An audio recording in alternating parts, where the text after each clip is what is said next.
Kamusta mga master? Welcome sa Anime Cap Tagalog. Ang anime recap natin ngayon ay pinamagatang The World is Still Beautiful.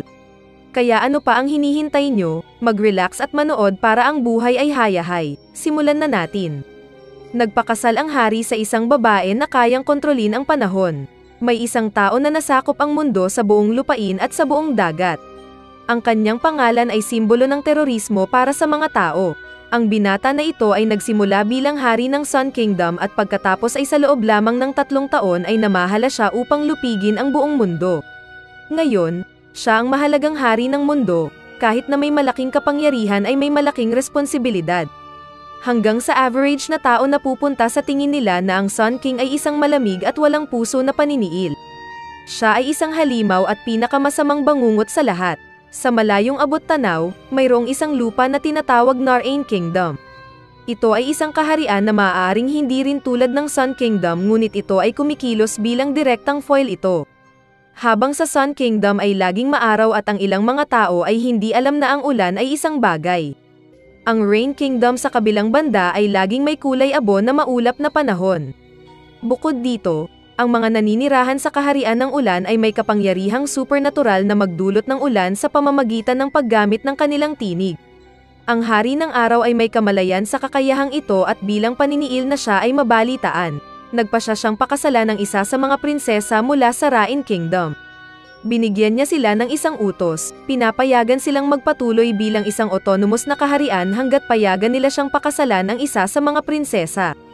Ang 4 na magagandang prinsesa ng kaharian ng ulan ay may kamalayan sa mga tsismis tungkol sa Sun King at hindi sila nasasabik sa pagiging nobya ng hari. Lalo na dahil ang dahilan na hiniling niya sa kanila ay dahil sa kanilang kakayahang magdulot ng ulan. At kaya ang 4 na kapatid na babae ay nagpasya na maglaro ng gunting, papel, rock upang magpasya kung sino ang ipapadala sa kaharian ng araw. Ang bunsong prinsesa na nagngangalang Nike ay natalo at nagtakda sa Sun Kingdom. Inihanda niya ang kanyang sarili para sa pinakamasama na isinasaalang-alang kung paano ang hari ay hindi talagang may magandang reputasyon. Naabot niya ang baybayin ng kaharian ng araw. Ito ay oras ng gabi ngunit ang lungsod ay nakaganyak. Ang mga bagay ay hindi napupunta ng maayos tulad ng inaasahan ng isa. Ang kanyang mga gamit ay ninakaw ng mga hindi kilalang pangit na magnanakaw kasama ang mga lokal ay hinahanap siya para sa pag-aari sa isang hindi gaanong prestihiyosong kaharian. Ito ay hindi isang kaaya-aya na sitwasyon ngunit pagkatapos ay isang mabait at kamanghamanghang pamilya ang tumulong sa kanya sa kanyang sitwasyon at nagbibigay sa kanya ng kanlungan para sa gabi. Sila ay tunay na mahusay. Gayunpaman ang mga bagay ay hindi pa rin nakayanin. Ang mas matanda sa 2 kapatid na babae ng pamilyang ito ay dinukot ng walang magandang dahilan. Malinaw na lutusin ni Nike ang sitwasyon upang mabayaran ang pamilya para sa kabaitan na ito. Kaya ginamit niya ang kanyang kontrol sa panahon upang sirain ang mga kidnappers at pagkatapos ay pinilit niya rin silang dalhin siya sa palasyo. Sa wakas, si Nike ay nasa palasyo ng Sun Kingdom. Siya ay nalutas at inihanda na ang kanyang sarili para sa pinakamasama. Ngunit sa sandaling siya ay sa wakas ay itinaas ang kanyang ulo at ang presensya ng hari upang makita ang kanyang hitsura, ang batang babae ay nabigla. Hindi ito ang inaasahan niya. Sa katunayan, walang inaasahan na ang hari ng mundo ay isang bata pa. Tama ang mga tao, ang Sun King na nagngangalang Livius ay isang 11 taong gulang na batang lalaki lamang.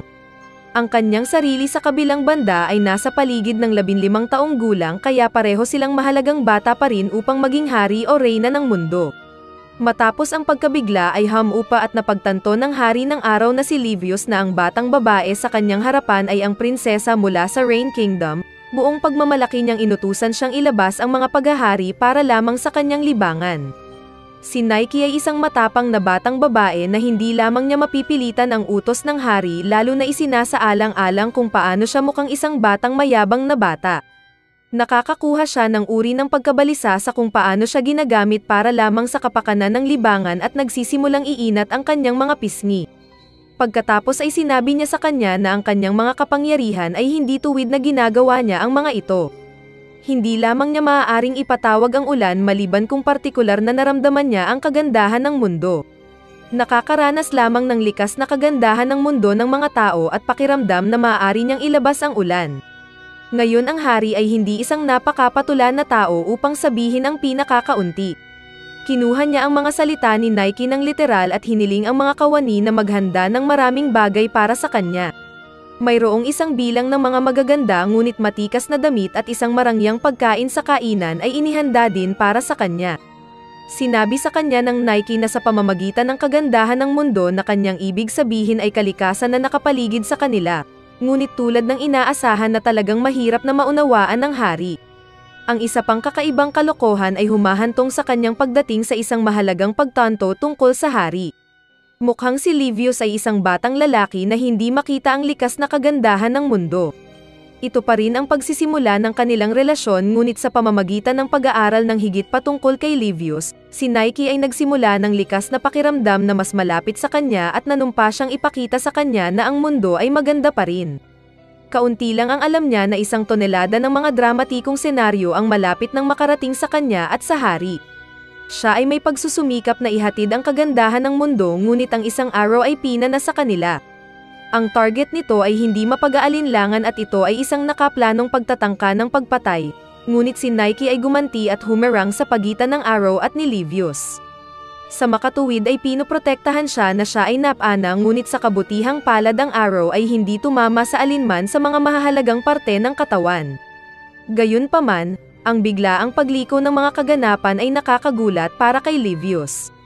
Ang kanilang kaligtasan ay hindi na ginagarantiyahan ng hindi bababa sa ilang sandali.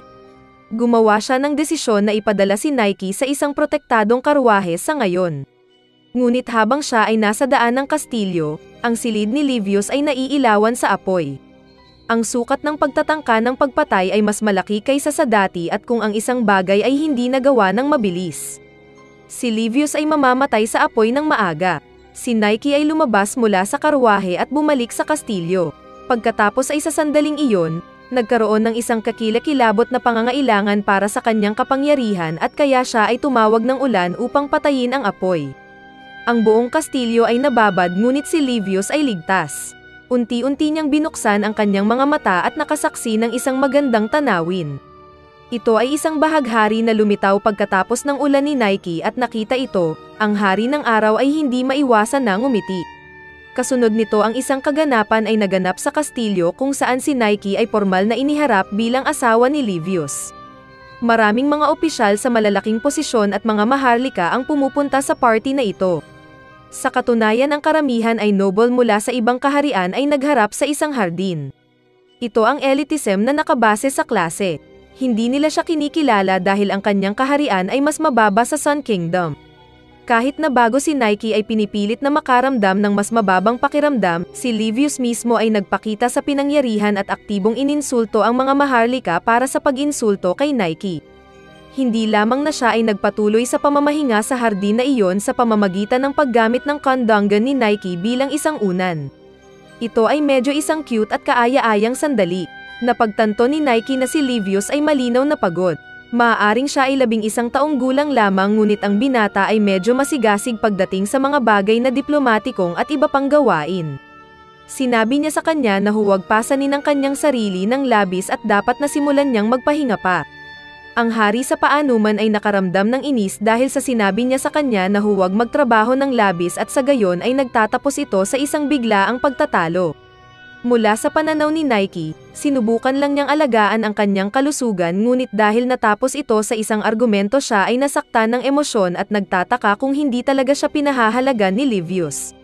Nasa silid siya, naalala ni Nike ang kanyang ina habang kumakanta ng isang kanta. Nagpasalamat din siya sa mga maid na laging pinalamutian ang kanyang silid ng magagandang bulaklak ngunit taimtim nilang sinabi sa kanya na ang hari mismo ang pumili ng mga bulaklak na ito para sa kanya araw-araw. Nahiya si Nike at kahit na tinawag niya siyang isang tulala ay alam din niya na ito ay isang testamento sa kung paano talagang pinangangalagaan siya ni Livius tulad ng kung paano siya nagmamalasakit sa kanya. Samantala ang partido ay nasa buong pamumulaklak at naghihintay ang lahat na ipakita ang kanyang sarili. Nabalisa si Livius sa puntong ito dahil hindi pa rin nagpakita si Nike sa eksena ngunit ang kanyang masigasig na butler na nagngangalang Neil ay humiling sa hari na magkaroon ng ilang pananampalataya sa batang babae na kanyang pinili maging nobya niya. tulad ng isang kanta na sumilalin sa bulwagan habang ang kanyang sarili ay pumasok habang nakapaloob sa mga rosas na pagkatapos ay nakakalat sa buong bulwagan gamit ang kanyang katapangan upang makontrol ang hangin. Ito ay isang magandang paningin. Ang mga ngiti ay tumitingin sa hindi mapag-aalinlangan at pagkatapos ay agad na ipinakita ang kanyang pagpapahalaga sa lahat ng mga panauhin na dumalo sa kaganapan. Pagkatapos ay nagpatuloy siya upang makuha ang atensyon ng lahat sa pamamagitan ng pagtawag ng ulan at pagkatapos ay kumanta sa kaluwalhatian nito. Ang lahat ay maayos na pumunta ngunit pagkatapos ay nagpa siya ang ministeryo ng pagkasaserdote na ibigay ang pag-ibig sa pagitan ng dalawang ito. Ngayon dahil mayroon din silang trabaho ng pagbibilang na magpakasal sa pamilya ng hari ang kanilang opinyon ay dapat na mahalaga. Mahusay na nagpa siya silang kanselahin ang kanilang pakikipag-ugnay para sa parehong lumang mababaw na dahilan. Sinabi nila na nagmula siya sa isang hindi maunlad na kaharian at walang karapatang magpakasal sa hari ng araw. Siyempre hindi bumalik ang hari o ang kanyang reyna. Kapwa si Nike at Livius ay nanatiling determinado sa katotohanan na magpakasal sila. Ang ministeryo ay nagmungkahi na si Nike ay magpapatunay sa kanyang sarili bilang isang babaeng karapat-dapat na maging reyna sa pamamagitan ng pagkuha ng isang ritual na hamon na tinatawag na Rite of Illumination. Ang ideya ay para sa kanya na makapasok sa isang sinaunang kuweba at pagkatapos ay maabot ang isang templo. Sa templo na iyon, makakahanap siya ng isang singsing na magiging kanyang regalo sa hari bilang singsing sa kanyang kasal. Ang hari ay hindi masyadong masigasig sa kanyang pagkuha ng hamon na ito.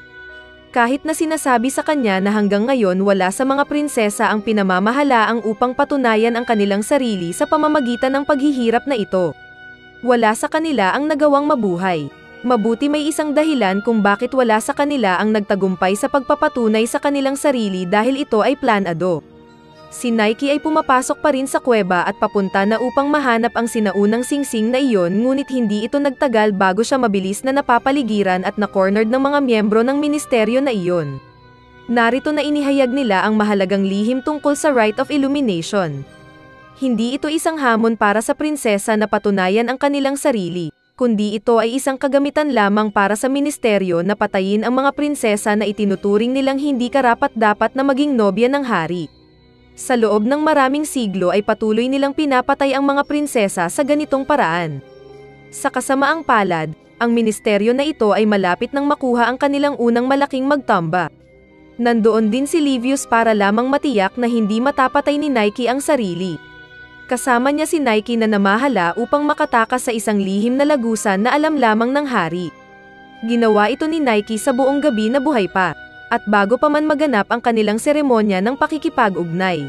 Kahit na hindi lamang nila nakuha ang anumang uri ng sinaunang singsing mula sa kuweba na iyon si Livius o Nike ay naghanda ng anumang iba pang singsing. Ngayon na ang seremonya ng pakikipag-ugnay ay nagaganap sa totoong oras ay walang singsing. Ito ay si Nike ay may isang magandang ideya upang magdagdag ng ilang tunay na kulay sa seremonya. Ginamit niya ang kanyang katapangan upang ipatawag ang isang puting bahaghari na umiikot sa paligid ng araw sa hugis ng isang perpektong singsing. Dahil alam mong buhay ay dapat na maging hari ng araw at ang lahat ng ito ay isang mahiwaga at tunay na magandang tanawin. Kapwa sa literal at metaphorical na kahulugan. Ngunit pagkatapos ay sinubukan ng isang tao na masira ang sandali sa pamamagitan ng pagkumbinsi na ang hari ay sumalungat sa batas. Dahil ang hari ay hindi dapat na pumunta sa kuweba na iyon. Gayunpaman sa pamamagitan ng pagsisikap na ibunyag ang krimen ng hari ang tao ay hangal din na inihayag na papatayin nila ang prinsesa.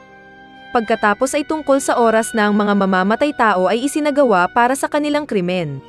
Sinabi ni Nike na mas mahusay na patawarin sila at kaya pinatawad sila. Ang pinuno ng mga mamamatay tao na ito ay bumuhos ang luha dahil sa kabaitan ni Nike at nagtapos din na nagsabi na si Livius ay lumago na isang mas mahusay na hari dahil sa kanya.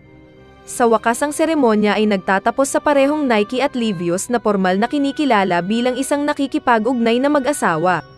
Na nangangahulugan din na sa wakas ay oras na upang magdala ng isang karibal ng pag-ibig sa kwento dahil ang mga bagay ay hindi maaaring magtapos ng walang katapusang drama. Ang nangyayari ay dumating ang kaibigan ng pagkabata. Ang kanyang pangalan ay Luna, siya ay mula sa kaharian ng karagatan pati na rin ang batang babae na ipinahayag sa sarili ni Livius, kahit na ang karibal ay iniisip ng hari na nakakainis siya at hindi maalala ang isang solong pagkakataon kung saan hiniling niya sa kanya na pakasalan siya. Ang mga araw ni Luna bilang dapat na karibal ni Nike ay nagsimula at hindi inaasahan na sapat na siya ay magagawang talunin ni Nike sa halos lahat.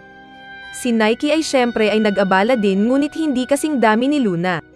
Sa susunod na araw ay muli niyang hinamon si Nike. Sa oras na ito ay isang laro ng manok. Para sa mga hindi alam na ito ay talagang isang nakakagulat na iginagalang modelo ng salungatan sa pagitan ng dalawang manlalaro na ipinakita ang teorya ng laro. Sa larong ito pareho silang magkakarera sa kanilang mga kabayo. Kung pipigilan mo mawala ang laro ngunit kung hindi ka tumigil maaari kang mahulog mula sa kabayo dahil ito ay ang parehong landas at parehong darating sa bawat isa. Binigyan siya ni Nike ng berdeng ilaw at ang laro sa pagitan ng mga ito ay nagsisimula ng mga bagay na mangyari at natapos sa pagbagsak ni Luna. Napagtanto niya na hindi niya talaga maihahambing ang pag-ibig ni Nike para kay Livius. Sa kabutihang palad, si Nike ay nasagip si Luna sa pamamagitan ng pagtawag sa pakpak ngunit natapos na pagod. Sa wakas ay umalis si Luna na may positibong impression kay Nike. Si Nike at si Livius, sa wakas ay tinawag niya ang hari sa pamamagitan ng kanyang unang pangalan at ang paraan ng reaksyon ni Livius dito ay sa pamamagitan ng biglang paghuli sa kanya na may halik. Ang love drama ay hindi pa natapos ang isang tao na bumalik sa kastilyo. Tiyuhin ni Livius na nagngangalang Bard at siya ay isang tao na kinasusuklaman ng ating hari mula pa noong bata pa. Bumalik si Uncle Bard sa bahay pagkatapos maglakbay sa mundo. Ang kanyang pangalan ay gumawa sa kanya ng tunog tulad ng isang tiyuhin ngunit siya ay isang gwapong binata na nakakakuha ng maraming kababaihan. Paglalagay nito ng simple, playboy siya. Sinubukan pa rin niyang akitin ang aming batang babae. Sa katunayan, sinubukan niyang dalhin siya sa kanyang silid maya-maya mayroong maraming pag-igting sa hangin kahit na sa kabutihang palad dahil ito ay sinusubok lamang ang katapatan ni Nike at walang masamang hangarin. Ngunit bilang kapalaran ay si Livius ay lumakad sa silid na iyon ng tama habang ang tiyuhig si Bard ay nasa taas ni Nike sa kama. Galit na galit ang hari at malapit na niyang pahirapan ang kanyang tiyuhin hanggang kamatayan dahil iyon ang parusa niya sa pangangalo niya. Si Nike sa kabilang banda ay nakabase sa kanyang silid ngunit hindi niya maiiwan ang sitwasyon na isinasaalang-alang kung paano pinangangalagaan ni Uncle Bard ang kanyang pamangkin. Kaya siya sneak sa labas ng tiyuhin Bard ng libre ng silid at pagkatapos ay nakakakuha si Livius. Pagkatapos ay dinala niya ang dalawa sa isang lugar na tahimik kung saan maaari nilang pag-usapan ang mga bagay. Ang mga bagay ay nagtatapos sa padedesisyon ni Livius na ibigyan ang kanyang posisyon bilang punong ministro at wala na siyang damdamin ng pag-insulto sa kanyang tiyuhin. Tinatanggap ng tiyuhin Bart ang posisyon ngunit pagkatapos ay nagpatuloy na lamandi muli kay Nike. Sa kasamaang palad, ang may akda ay nabigo na mapagtanto kung paano magiging hindi mapakali ang gimak na ito. Si Nike ay wala sa wisyo dahil sa isang liham na natanggap niya mula sa kaharian ng ulan. Sinabi nito na ang kanyang lola ay medyo nasa kanyang bingit ng kamatayan ngunit bago siya mamatay ay nais niyang makita ng isang beses pa si Nike. Hindi siya kumilos dahil sa liham na ito kaagad dahil dapat niyang gawin ang pag-ulan sa harap ng ilang mga marangal na panauhin. Inilalabas niya ang ulan ngunit sinabi ni Livius na may isang bagay tungkol sa ulan na ito. Hindi ito masalimuot o mahusay tulad ng karaniwang pag-ulan ng Nike. Nang marinig niya ang itinuro ni Livius ay sa wakas ay pinutol niya ang katahimikan at sinabi sa kanya kung ano ang nangyayari. Ang hari ay hindi tumitigil, kahit na sa isang iglap. Si Livius, ang kanyang butler, at Nike ay agad na nagtungo sa Rain. Ito ay isang mahabang paglalakbay ngunit nang makarating sila doon ay naging isang maling alarma.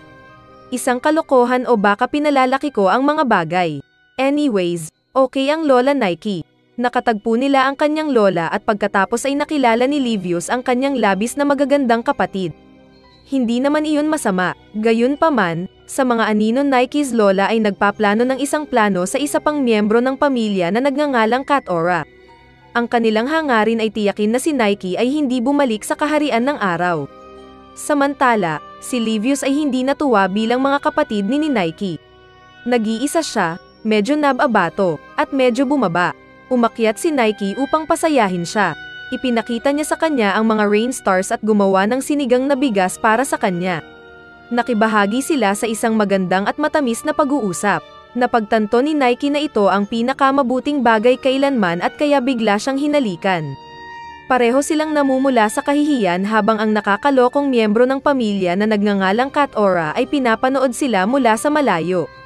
Inanyayahan ni Katura si Nike para sa isang pag-uusap ngunit lumiko ito sa isang maginhawang bitag.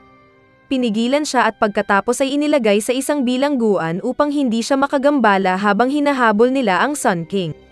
Sa katunayan, ang lola ni Nike ay nagpaplano sa pagtanggal ng mga alaala ni Livius tungkol kay Nike upang hindi na siya bumalik. Kaunti lang ang alam niya na si Livius ay nasa kanilang plano din. Nakakuha siya ng tulong mula sa isa sa mga kapatid na babae ni Nike at sinubukan siyang hanapin ngunit nagtapos sa harapan ng kanyang lola. Ipinakita niya sa kanya ang mga susi sa cell ni Nike at pagkatapos ay sa harap niya ay inihagis niya ang mga susi na iyon sa lawa. Tulad ng inaasahan mong tumalon ang batang lalaki sa lawa at napawi ng isang alon kaagad. Samantala ang Nike ay sinusubukan na desperadong masira sa pamamagitan ng paulit-ulit na paggamit ng body slam sa mga bar ng bilangguan.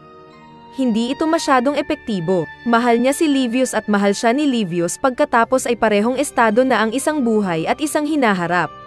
Ito ay tulad ng kamatayan mismo. Bumalik sa bilangguan si Nike ay epektibong sinisira ang kanyang katawan. Kahit na si Katura ay hindi maaaring panatilihin lamang ang pagtingin sa kanya habang nawasak niya ang kanyang sarili. Kaya't nagpasya siyang palayain siya. Sinubukan agad ni Nike na mahanap si Livius na nakatagpo ang kapatid na tumulong kay Livius at sinabihan na ang kanyang lalaki ay kasalukuyang malalim sa lawa na sinusubukan upang patunayan na siya ay may karapatang pakasalan mo siya. Ang Nike ay emosyonal na nasa sabik ngunit nagmamadali siya sa eksena. Si Livius ay wala sa lawa ngunit ang kanyang katawan ay tila nasa isang kalagayan. Hindi lang siya ginising ni Nike na halos hinalikan siya sa paggising at pagkatapos ay itinaas ng lalaki ang kanyang braso. Ang susi sa cell ni Nike ay makikita sa kanyang kamay. Napatunayan ni Livius ang kanyang sarili na karapat-dapat na magpakasal kay Nike. Komplikado ang bagay na ito ng pamilya ngunit ang sitwasyon ay nalutas ng mapayapa sa wakas. Nagbihis si Nike at Livius ng mas malinis na damit at nakatagpo ang ina ni Nike na may sakit din. Pagkatapos ay sa harap ng buong punong guro ng kaharian ng ulan, matapang na idineklara ni Livius na lagi siyang magmamahal at poprotektahan si Nike. Tulad na lang, si Nike, Livius at ang kanyang butler ay bumalik sa kaharian ng araw pagkatapos din malutas ang sitwasyon sa kanyang lola at Katura. Kahit na ang hinihintay nila pabalik sa bahay ay hindi isang kaaya-aya na paningin. Si Uncle Bard ay naging isang tamad. Hindi lamang siya gumawa ng anumang trabaho ngunit natapos din niya ang pag-anyaya sa maraming mga panauhin, lalo na ang 12 ng mga magagandang kababaihan. Ngayon si Livius ay kailangang linisin pagkatapos. Lumipas ang mga araw niya at marami pa siyang trabaho upang alagaan. Sa oras na ito si Livius at Nike ay hindi nagkita, kahit isang beses.